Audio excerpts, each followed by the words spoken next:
Mara always hated the old mirrors in her grandmother's house.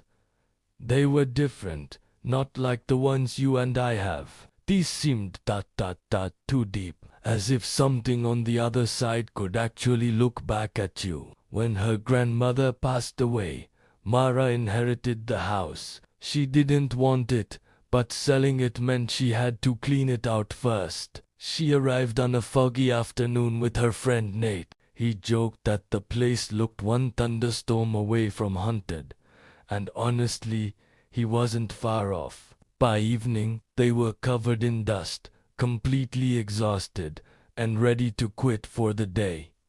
"Let's just crash here tonight," Nate suggested. "You can't even see the road in this fog." So, they set up their sleeping bags in the living room. In the corner stood the biggest mirror of them, all too old, with an ornate gold frame covered by a white sheet. Mara couldn't shake the feeling that the sheet was moving, even when the air was perfectly still. Around midnight, a soft scratching sound woke her up. It was coming from behind the mirror. She stared at the sheet, her heart pounding. It shifted again, like something was pressing against the fabric from the inside. Then, a whisper. "Mara." It wasn't Nate's voice.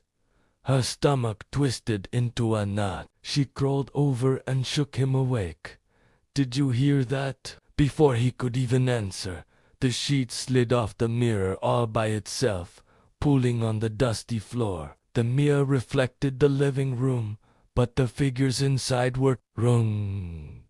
Mara's reflection was smiling, a wide, unsettling grin, even though her own face was frozen in terror, and Nate's reflection, it wasn't there at all. The smiling version of Mara in the mirror tilted her head slowly. Then, her reflection lifted a hand and dragged its fingernails down the glass. The sound was deafening, a high-pitched screech that made their ears ring as a long crack split the mirror from top to bottom.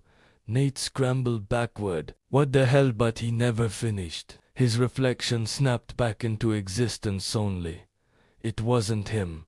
The thing in the mirror had no eyes, just smooth, pale skin stretched over its face, where eyes should have been. Mara screamed. The eyeless reflection's grin stretched wider than any human mouth should.